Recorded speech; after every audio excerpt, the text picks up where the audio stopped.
The Art of Soaring by Vladimir Dolokhov and Vadim Garangov. Continuation of the chapter on the common worldview.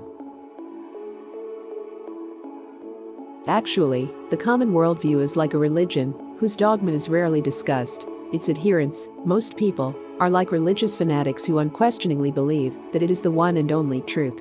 Many people fear falling under the influence of some obscure cult, of which there are so many these days, also a component of the common worldview. They do not realize that, in fact, they have already belonged to a cult for their entire lives, the religious cult professed by the common worldview. Figuratively speaking, each person through the course of a day, and for most even in the night, are constantly intoning prayers like these. I believe in the regular alternation of day and night, and of the seasons. I believe that people exist, and that I am a person, that I have one head, one body, 2 arms, 2 legs, and that I belong to a specific gender. I believe in the power of money and bow down to its supreme authority. I believe that the earth is round, and that it rotates around the sun. I believe in the law of gravity. I believe that I will die. In the name of space, time, and matter, amen. This isn't a matter of faith, you might exclaim. It's just speaking the obvious. You can see proof of the laws of nature anywhere you look, there are no exceptions. And I can prove that I'm right. What if I whack you over the head with a stick? Then I would like to hear what you have to say about life being an illusion. By all means, we do not want to stick out our necks by challenging the common worldview. In fact, we too profess it. Come on. Even to propose that the common worldview is an illusion is some crazy pipe dream. It was the writer Richard Bach who profoundly influenced us with the ideas about the illusoriness of the world. However, the first strike against the real world was inflicted by the works of the great Russian scientist and populist, Nikolai Morozov, Revelation in Thunder and Storm, The Prophets, and a series of 7 books under the general name of the Christ. His works convincingly prove that modern perceptions of ancient history are little more than myth, collections of historical novels. Morozov critiques classical views of history, applying data from astronomy, geophysics, paleontology, philology, and many other sciences to support his conclusions. The established historical worldview collapses under the onslaught of data he presents from the natural sciences. Not only did Morozov overthrow the classical historical worldview, but he also constructed a new way of viewing history out of the wreckage of the old. After reading through the works of Morozov, we began to suspect that in fact, neither the classical historical worldview, nor Morozov's alternative view truly describes real history. Most likely real history is simply different. Moreover, the common historical view is a direct reflection of the illusion promulgated by the common worldview which most people adhere to. Furthermore, each person's worldview is unique to himself or herself, personal. In fact, during social interactions we only give the appearance that we truly understand each other. When we talk to another person, we can only describe our own worldview, which may be drastically different from that of the other person. The worldview of a European and a Bushman is strikingly different. This is brilliantly portrayed in the film The Gods Must Be Crazy. As shown in the film, a Bushman perceives a truck as a huge, fast-running wild beast with a head, paws, ears, and tail. Similarly, the worldview of a person who has lost his mind differs just as strikingly from the worldview of normal people. How are new objects constructed in the mind? A mental patient in the film 12 Monkeys superbly explains the discovery of microbes in this monologue. You know what crazy is? Crazy is majority rules. Take germs, for example. In the 18th century, there was no such thing. Nobody had ever imagined such a thing, no sane person anyway. No one ever imagined such a thing, no sane person anyway. Along comes this doctor. Semmelweis comes along. He's trying to convince people, well, other doctors mainly, that there are these teeny tiny invisible bad things called germs that get into your body and make you sick. He's trying to get doctors to wash their hands. What is this guy? Crazy? Teeny tiny invisible. What do you call germs? What? Now, cut to the 20th century. Last week, as a matter of fact, right before I dragged into this hellhole. I go in, to order a burger in this fast food joint. The guy drops it on the floor. Jim, he picks it up, he wipes it off, he hands it to me like it was all okay. What about the germs, I say? He says, I don't believe in germs. Germs is just a plot they made up so they can sell you disinfectants and soaps. Now, he's crazy, right? See?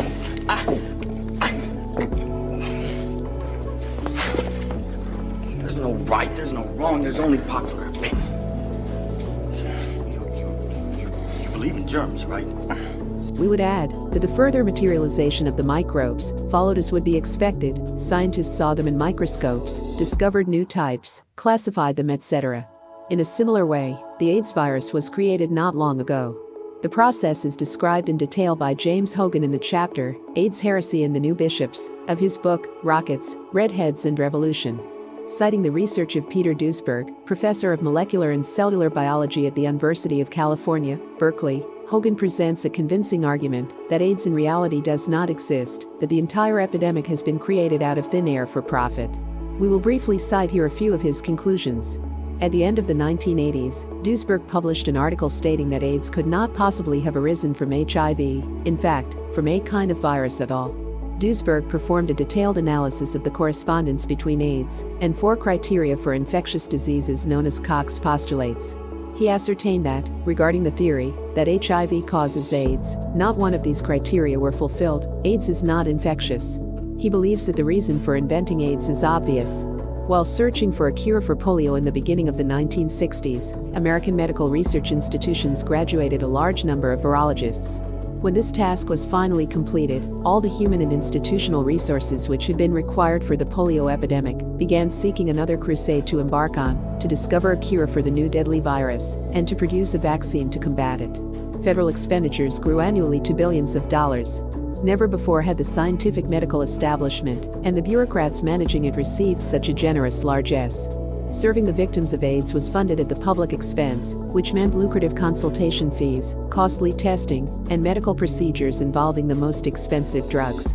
Researchers, who otherwise would have spent their lives peering into microscopes and washing out petri dishes, became millionaires by founding companies to manufacture HIV testing equipment and materials, and to charge patients money for performing the tests.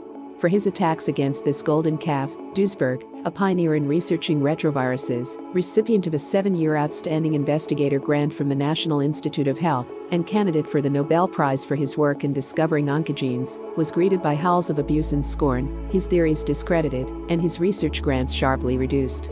You may ask, even if we do grant that AIDS was, indeed, invented, people are still dying from it.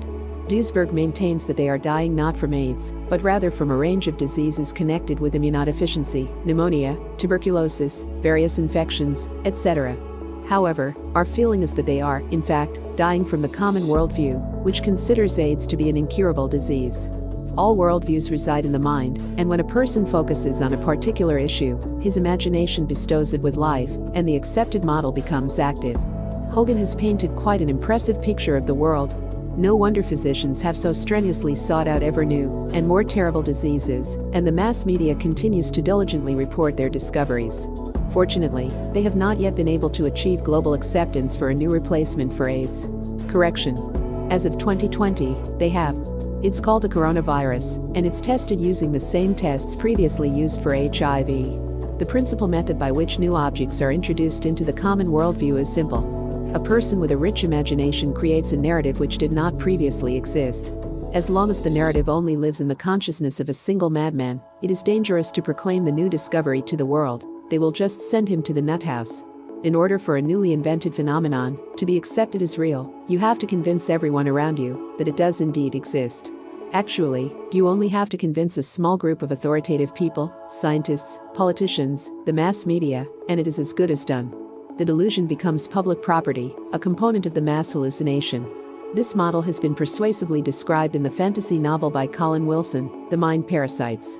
The authority to construct new formation in the modern civilized world is entrusted mainly to scientists, the high priests of the religion which professes the common worldview. Consider the experience of Dmitry Ivanovich Mendeleev, who in a dream saw a rectangular table with cells containing the known chemical elements. Many of the cells, however, were still empty, but these were to be later filled in by as yet undiscovered elements, whose qualities were derived from the position in the table.